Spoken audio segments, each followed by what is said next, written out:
Welcome to MG9 news. Shri Raghavendra స్వామిని దర్శించుకున్న కర్ణాటక పౌర సరఫరాల శాఖ మంత్రి మునియప్ప.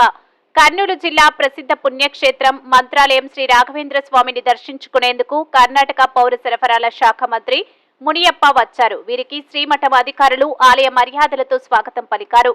వీరు ముందుగా గ్రామదేవత మంచాలమ్మను దర్శించుకుని ప్రత్యేక పూజలు నిర్వహించి మంగళ హారతులు ఇచ్చారు. అనంతరం శ్రీ రాఘవేంద్ర స్వామి మూల బృందావనానికి ప్రత్యేక పూజలు నిర్వహించి మొక్కులు తీర్చుకున్నారు.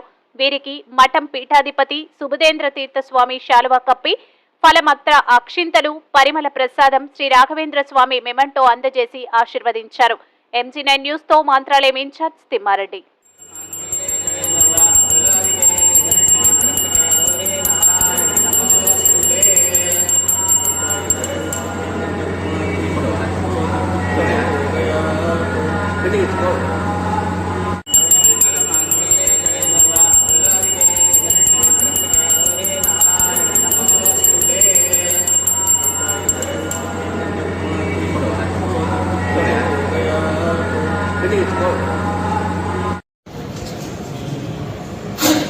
ಕುತ್ಕೊಂಡ್ಬಿಡಿ.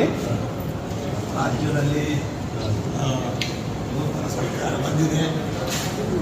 ವಿಶೇಷವಾಗಿ ಬಡ ಜನರಿಗೆ, ಫಲಾನುಭವಿಗಳಿಗೆ, ಮಹಿಳೆಯರಿಗೆ ವಿಶೇಷವಾದ ಸೌಲಭ್ಯಗಳನ್ನು ರಾಜ್ಯ ಸರ್ಕಾರ ಘೋಷಿಸಿದೆ. ಮುಖ್ಯಮಂತ್ರಿಗಳು ಹೇಳಿದ್ದಾರೆ.